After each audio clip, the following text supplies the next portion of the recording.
ඉතින් මචං බන්දුල අයිබන් මොකෝ වෙන්නේ? අයිබන්. මේ මචං බන්දුල මේ දවස්වල ටිකක් මේ සමාජ නිකන් වෙනම වයිබ් එකකට ගිහිලා තියෙනවා කියලා මට තේරෙන්නේ නැද්ද කියපන්කෝ.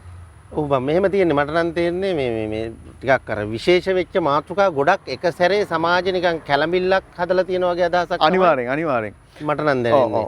එකක් අධ්‍යාපන ප්‍රතිසංස්කරණ එකක් ඔය නීතිපතික ප්‍රශ්න එකක්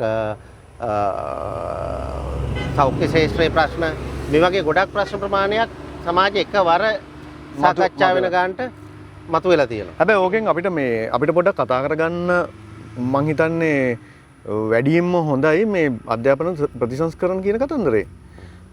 මේ බන්දුල දැන් ඔයා මට පොඩ්ඩක් මේ ඔයාට අදහසක් තියෙනවනේ මෙන්න මේක කියන්නකෝ. දැන් මේ වෙලාවේ හරිද සමාජයේ දැන් එකපාරටම දැන් ගුරුවරු දෙමව්පියෝ එකතු වෙලා මේ අධ්‍යාපන ප්‍රතිසංස්කරණ ඕන කියලා ලොකු කතිකාවතක් හැදිලා තියෙනවානේ. හැබැයි ওই ප්‍රතිසංස්කරණ කතන්දරයට කලින් ওই එක මොහොතකදී රජය තීරණයක් ගන්නවනේ අධ්‍යාපන ප්‍රතිසංස්කරණ වලට මේ ලොකු විරෝධයක් තියෙනවා. ඒකත් එක්ක එක අවුරුද්දක් මේක මේ 6 වසරේ අධ්‍යාපන ප්‍රතිසංස්කරණ කියන එක විතරක් පොඩ්ඩක් පිටිපස්සට ගන්න. හැබැයි ඕකත් එක්ක ඕකට කලින් සමාජයේ ලොකු විරෝධයක් හදලා තිබුණා. මම දන්නේ මේක කොහොම හදපු එකක්ද කියලා. දැන් ඕකට ඇතුලේ තිබුණ ලොකු පාර්ශව ගණනාවක්. හැබැයි ඒක එක මොහොතකදී නේද යට ගිහිල්ලා දෙමව්පියන්ගේ ඉල්ලීම කැමැත්ත සහ මේ සමාජය ඇතුලේ ලොකු කතා බහක් ඇතිවෙනවා මේ අධ්‍යාපන ප්‍රතිසංස්කරණය උමනයි කියලා. ඒක හරි පුල්. මොකද දන්නවද ඒකට හේතුව දැන් දෙමව්පියෝ විශේෂයෙන්ම 6 වසරට දරුවා යන්න ඉන්න දෙමව්පියෝ සහ පොදුවේ දෙමව්පියෝ සහ සමාජ විවිධ පාර්ශවයන් බලාපොරොත්තු වුණා මේ අධ්‍යාපන ප්‍රතිසංස්කරණයක් ඇවිල්ලා අලුත් රැකියාව වෙළඳපොළට අලුත් ලෝකෙට හරියන අධ්‍යාපන ක්‍රමයක් රට ඇතුලේ හැදෙයි කියලා. ඉතින් ඒකත් එක්ක මිනිස්සු මේ අධ්‍යාපන ප්‍රතිසංස්කරණය කරන්න ඕන කියන තැන තමයි රටේ පොදුවේ හැම කෙනෙක්ම හිටියේ. විශේෂයෙන්ම දෙමව්පියෝ ගනිද්දී දෙමව්පියෝ හිටියේ අධ්‍යාපන ප්‍රතිසංස්කරණේ ලැබිය යුතුයි කියන තැන දරුවන්ට. අලුත් අධ්‍යාපනයක් අලුත් කියන්නේ පැරණි අවුරුදු 8ක් 10ක් පරණ විෂය නිර්දේශ අයින් වෙලා නවීන ලෝකයට රැකියාව වෙළඳපොළට හරියන අධ්‍යාපන ක්‍රමයක් ලැබෙයි කියලා. හැබැයි මචං එහෙමනම් ඇයි දැන් විපක්ෂයේ හරි දැන් ওই විරුද්ධව මත දාරපු ඒ කණ්ඩායමේ මතේ විතරක් ලොකුවටම සමාජගත වෙලා ওই මත ඉස්සරහට ආවේ නැත්තේ? ඒක මචං මෙහෙම තියෙන්නේ. දැන් දෙමව්පියෝ විශේෂයෙන්ම හිතුවා කියන්නේ ආණ්ඩුව මේක අත්හරින්න නැතුව මේක නතර කරන්න නැතුව කරයි කියලා. ඉතින් ඒගොල්ලොන්ට උද්ඝෝෂණ කරන්න හරි කෑ ගහන්න හරි අවශ්‍යතාවයක් තිබ්බේ නැහැ. ඇත්ත කතාව.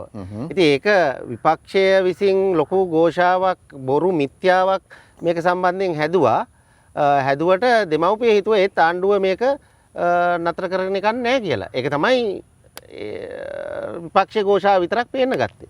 ඕක ඇතුලේ දැන් ඔය දැන් මෙහෙම දැන් යම් කිසි තත්ත්වයකට පත් වෙලා තියෙනවනේ මේ සමාජයේ. හරිද? දැන් වෙන ලොකු උවමනාවක් ඇතිලා තියෙනවා. තනින් තන උද්ඝෝෂණ යනවා දෙමව්පියන්ගෙන් මේක අවශ්‍යයි කියලා ගුරුවරුන්ගෙන්. හරිද? මෙහෙම කතාවක් යන අතරේ හැබැයි මේකට විරුද්ධත්වයේ දක්වපු පාර්ශව ගණනාවක් හිටියානේ. ඔව්. හරිද? එකක් තමයි ගුරු සංගම්. හැබැයි ගුරුවරු නෙමෙයි. නෑ ඒක හරි. නේද? ඒක හරි පුල්. මේකේ පාර්ශව කීපයක් හිටියා. එකක් තමයි ගුරු සංගම්. ගුරුවරු විරුද්ධ වුණේ ගුරු සංගම් විරුද්ධ වුණා. ඊළඟ එක තමයි ශිෂ්‍ය ව්‍යාපාර. මේකට විරුද්ධ වුණා. ඊළඟ එක තමයි කවුද විපක්ෂේ. ඊළඟ එක සමහර පූජක පක්ෂේ සමහරක් දෙනා. මෙන්න මේ කණ්ඩායම් මේකට විරුද්ධ වුණා. ඒකෙදී මම එකින් එක කිව්වොත් පුල් මෙන්න මෙහෙම තියෙන්නේ. විශේෂයෙන්ම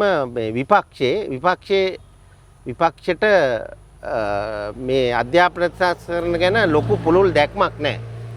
විපක්ෂයට තියෙන්නේ විපක්ෂය ඇත්තටම මේ අධ්‍යාපන ප්‍රතිසංස්කරණයේදී අල්ලපු කෑල්ල තමයි 6 ශ්‍රේණි ඉංග්‍රීසි මොඩියුල් එකේ තිබ්බ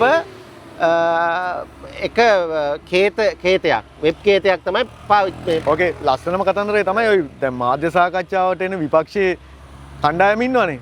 ඔය එකෙක්වත් ඔය මොඩියුල් එක කියවලවත් නැහැ. ඒක හරි. ඒගොල්ලෝ කියවලා නැහැ. හැබැයි ඒගොල්ලෝ දේශපාලනිකව ඒගොල්ලෝ මේක පාවිච්චි කරා මේ සමස්ත අධ්‍යාපන ප්‍රතිසංස්කරණයම වැරදි කියන්න මේ පොඩි වචනයක් අල්ලගත්තා. ඇත්තටම ගත්තොත් උපුල් මේ අධ්‍යාපන ප්‍රතිසංස්කරණ කියන්නේ මට තේරෙන දේ තමයි කන්නංගර මහත්තයාගෙන් පස්සේ ලංකාවේ සිද්ධ වෙන ලොකුම අධ්‍යාපන පෙරළිය.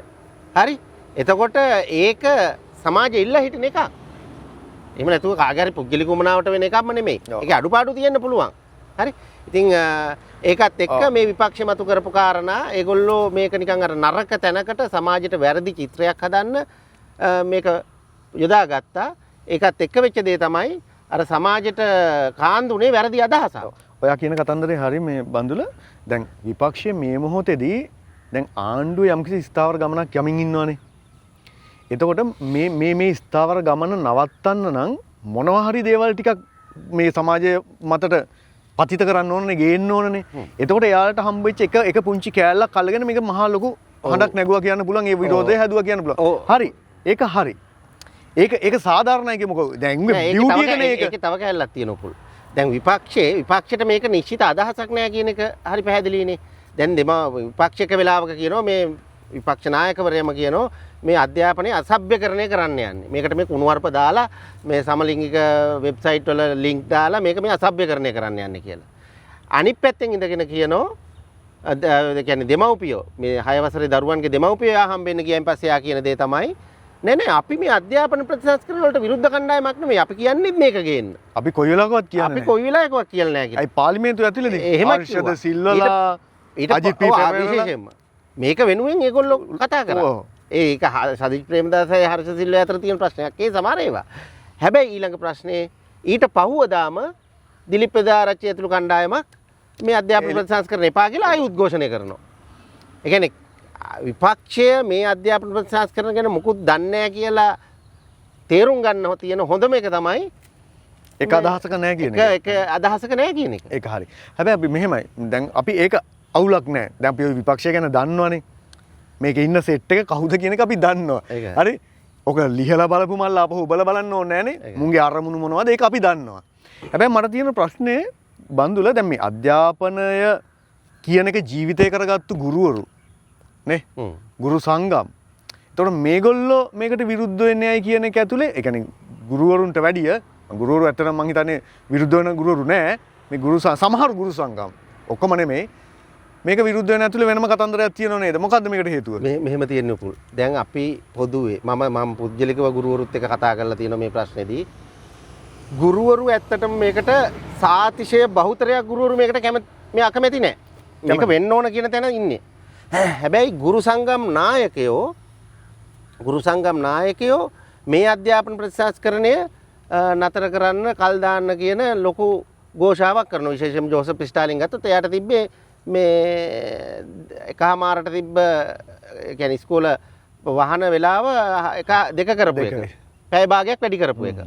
ඊළඟට සමහර වෙනත් කණ්ඩායම් වලට තිබ්බ මේකේ දැන් උලපනේ හාමුදුරුවෝ වගේ ගත්තොත් වලපනේ හාමුදුරුවෝ වගේ ගත්තොත් එයාට තිබ්බේ එයා මේක මේ අර පොදුවේ මේක කඩාකප්පල් කිරීමේ උවමනාවෙන්ම අර වෙබ්සයිට් එකේ කතාව යා තමයි මතු කරන්නේ. ඒතර ගුරුවරුන්ගේ උලපනේ හාමුදුරුවෝ. ඔව් උලපනේ හාමුදුරුවෝ. එතකොට මේගොල්ලෝ මට තේරිච්ච දේ තමයි මේගොල්ලෝ කියන්නේ ගුරුවරුන්ගේ කියන්නේ ඒගොල්ලෝගේ සමාජිකත්වයේ දරන ගුරුවරු ගෙන් අහන්න නැතුව තමයි ඒගොල්ලෝගේ අදහස කියන්නේ. ගුරුවරු අධ්‍යාපන ප්‍රතිසංස්කරණයට ප්‍රක්ෂයි ගුරු සංගම් වල නායකයෝ විරුද්ධයි. ඔන්න ඕක තමයි දැන් තියෙන ප්‍රශ්නේ. ඒකට හේතුව මොකක්ද දන්නවද? මම කියන්නම් ඔකට හේතුව.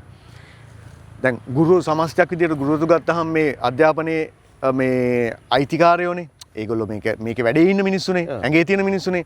හැබැයි ගුරු සංගම් නියෝජනය කරන්නේ අර එක දේශපාලන පක්ෂනේ. ඔතන දැන් විරුද්ධ වෙච්ච ගුරු සංගම් ටික ඔක්කොම ගත්තොත් අන්න අර දේශපාලනයත් එක්ක ගැට ගහලා තියෙනවා. ආන්න එතන දේශපාලන උමනාවත් එක්ක ගැට ඇහිච්ච ඒක හරි. මේක ඒගොල්ලෝ නියෝජනය කරපු දේශපාලන උමනාවක් තියෙනවා. ඒ දේශපාලන උමනාව සම්පූර්ණ කරගන්න ඒගොල්ලෝ මේකට කියන්න පුළුවන් හැම කතාවක්ම කියනවා. ඒගොල්ලෝ මේක කොච්චර හොඳ අධ්‍යාපන ප්‍රතිසංස්කරණයක් මං හිතන්නේ ගෙනාවත් මේ ගුරු සංගම් වල නායකයෝ හොඳයි කියන එක නැහැ. මට තේරෙන දේ ඒක. ඊළඟ කුපුල් මේකේ තව පාර්ශවයක් හිටියා. මේ විරුද්ධ වෙච්ච.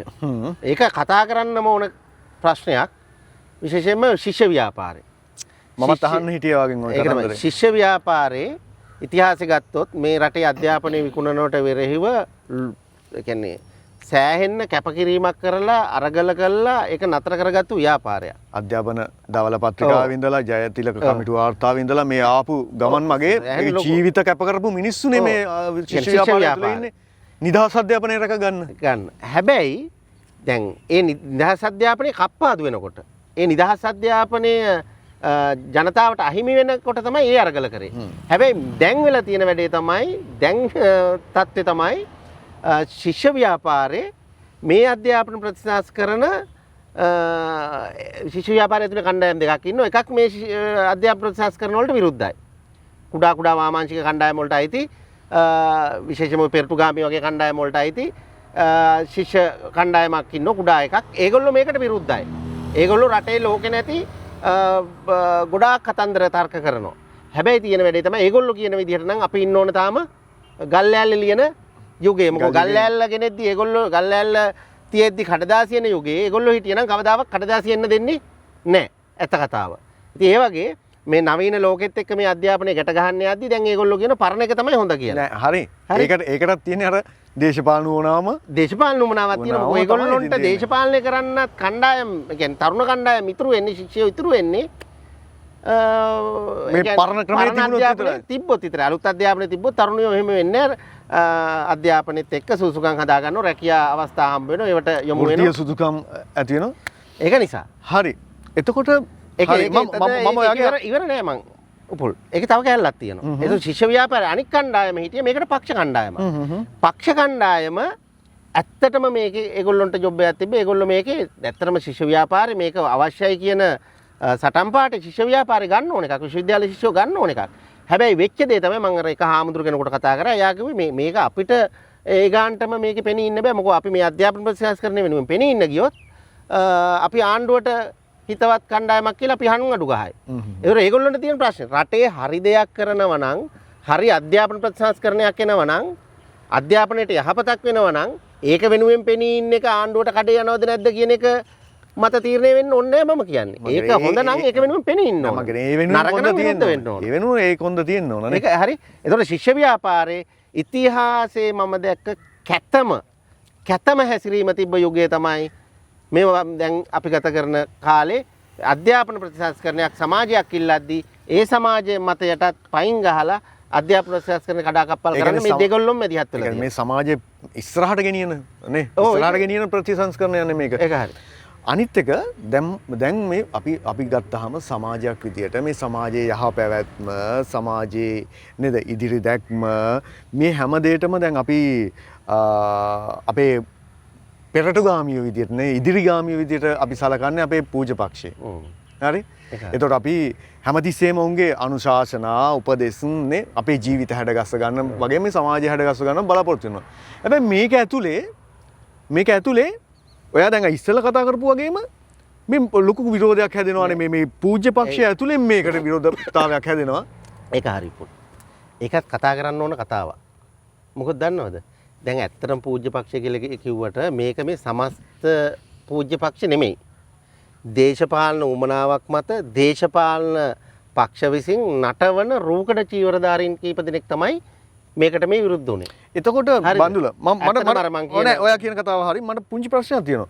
දැන් ඔයා කියන රූකඩ චීවරධාරීන් කීප දෙනෙක් විතරයි මේකට පක්ෂ වුණේ කියලා. එහෙනම් සමස්ත ඒ කියන්නේ පූජ්‍ය පක්ෂය ඇතුළෙම මේකට විරෝධයක් එහෙනම් හැදෙන්න එපා. එහෙම එකක් ආවේ නැහැ නේ මේකට. ඒක තමයි මම කිව්වේ. සමස්ත පූජ්‍ය පක්ෂ මේකට විරුද්ධ නැහැ. නෑ මම කියන්නේ අධ්‍යාපන ප්‍රතිසංස්කරණයට නෙමෙයි. අධ්‍යාපන ප්‍රතිසංස්කරණ ගේන එක වළක්වන එකට විරුද්ධතාවයක්. ඔව් ඒක හරි. එහෙනම් අනිත් පූජ්‍ය පක්ෂ අනිත් මේ කණ්ඩායමෙන් එන්න එපා. එහෙම එකක් අපි දැක්කේ නැහැ නේ සමාජයේ. ඒ අය ඇත්තටම අදහස් දැක්කුවා. ඒ අයට මේ පාරට ඇවිල්ලා මේකේ අර මේක කඩාකප්පල් කරන්න තියෙන අයගේ උමනාව වෙන එකක්. මේක කරන්න ඕන කියන අයගේ උමනාව වෙන එකක් නේ. ඒතකොට කඩාකප්පල්කාරින්ගේ උමනාවයි අරකයි වෙනස්. ඒතකොට කඩාකප්පල්කාරින් හැසිරෙන විදිහට මේක අවශ්‍යයි කියන අය හැසිරෙන්නේ නැහැ කියන අදහසේ තමයි මම ඉන්නේ. ඒක නිසා මේකේ උපුල් මට කියන්න ඕන මේ අධ්‍යාපන ප්‍රතිසංස්කරණයේදී විපක්ෂයේ තියෙන්නේ කැතම පහත්ම හැසිරීම. නෑ ඔයාලා කියපු කතන්දරේ මම විරුද්ධයි මේ බන්දුල. මොකද දන්නවද? සමාජයේ යම්කිසි ප්‍රගමනයක් වෙනුවෙන් හරිද හොඳ දෙයක් වෙනුවෙන් විරුද්ධත්වයක් තියෙනවා නම් හරිද හොඳ මිනිස්සු මේ වෙනුවෙන් නිහඬව ඉන්න එකත් ලොකුම වැරද්දක්. ඒක හරි උපුල්. ඒක හරි. ඒක මම සාධාරණීකරණය කරන්න බෑ බන්දුල. ඒක හරි. ඒක සාධාරණීකරණය කරනව නෙමෙයි මම කියන්නේ. ප්‍රශ්නේ තියෙන්නේ මේක නතර කරයි කියන බලාපොරොත්තුවක් කාටවත් තිබෙන්නේ නැහැ. දැන් ඒ අය යම් ප්‍රමාණයකට මේකට හඬ නගන්න පටන් ගන්න තියෙනවා. සමාජයේ විවිධ පාර්ශ්ව විශ්වවිද්‍යාල ආචාර්යවරු, ගුරුවරු, දෙමව්පියෝ විවිධ පාර්ශවයන්. ඒත් පූජ්‍ය පක්ෂයෙන් ওই බරින් ඒ හඬ ඇවිල්ලා නැහැ. මට ඒක මට තාම දැනුන්නේ නැහැ. ඔයා කියන එක හරි. ඒ බරින් ආවේ නැහැ. අර කීප දෙනෙක් විසින් හදපු වැරදි මතය තමයි සමාජගත වුනේ. ඒක හරි. ඊළඟට පුල් මට කියන්න තියෙන්නේ මේකේ ඇත්තටම මේ අධ්‍යාපන ප්‍රතිසංස්කරණයේදී විපක්ෂ හැසිරීම අන්තිම පහත්. ඊළඟට සමහර කුඩා කුඩා දේශපාලන කණ්ඩායම් වල හැසිරීම අන්තිම පහත්. ඊළඟට ශිෂ්‍ය ව්‍යාපාරේ මේ අධ්‍යාපන ප්‍රතිසංස්කරණේ කඩාකප්පල් කරන තැනක හිටියේ පාර්ශව දෙකම. ඊළඟට ගුරු සංගම් වල නායකයෝ ගුරුවරු නෙමෙයි. ගුරුවරු මේකට පක්ෂයි.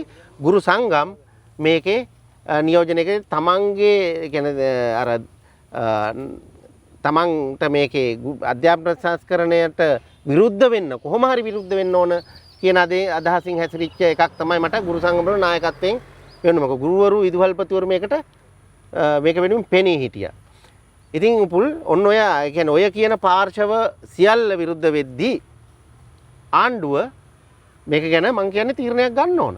ඒ කියන්නේ ඒ පාර්ශව විරුද්ධ වෙද්දී රටේ පොදු ජනතාව ඒකට පක්ෂයි නම් රටේ ජනතාවට ඒක අවශ්‍යයි නම් නේ රටේ ජනතාව ඒක ඉල්ලා හිටිනවා නම් ඉතින් ආණ්ඩුවට මං හිතන්නේ ගැටලුවක් තියෙනවා. අවසානයේදී මම කියන්නේ මෙන්න මෙහෙම දෙයක් මේ බන්දුල. දැන් ওই කට්ටිය ඔක්කොම අවසානයේදී මේ බලපෑම් කරලා තියෙන කාටද? මේ අහිංසක දරුවන්ටනේ. 6 වසරේ අහිංසක දරුවෝ දැවැන්ත බලාපොරොත්තු ටිකක් තියාගෙන හිටියා නේද? අර පිටේල්ලන් යන මහා බර පැත්තකින් තියලා සැහැල්ලුවෙන් නේද? අලුත් අධ්‍යාපන ක්‍රමයට හැඩ ගැහෙන්න. ඒ පාර යන සීන බලාපොරොත්තු පොඩි බැඳගෙන හිටියා. එතකොට දැන් මේ පහර ගහන්නේ, මේ විනාශ කරන්නේ උන්ගේ අනාගතේනේ. එහෙනම් මම කියන්නේ රජයත් මේ ගැන මීට වඩා සැලකිලිමත් වෙන්න ඕන. ඉතාමත් නේද? වැඩි සැලකිල්ලක් දක්වලා මොකක් හරි තීරණයක් ගන්න ඕන මේ සම්බන්ධයෙන්. රජයට වගකීමක් තියෙනවා මේ කුඩා කුඩා කණ්ඩායම් වලට මේකේ තමන්ගේ අරමුණු ඉෂ්ට කරගන්න දෙන්නේ නැතුව රටේ ජනතාවගේ අරමුණ ඉෂ්ට කරන්න. ජනතාවගේ අරමුණ සහ මං කියන්නේ මේ අහිංසක පොඩිඋන්ගේ අනාගතය වෙනුවෙන් අපි ඒ තීරණය ගන්න අපි රජයටත් නේද මතක් කරවලා අපි මේ වැඩේ ඉවර කරලා දාමු. ඇත්තටම රජය මේ වෙනුවෙන් තීරණයක් ගන්න ගත යුතුයි. ඒක තමයි මට කියන්න තියෙන්නේ. හරි මචං හරි එන ජයවා.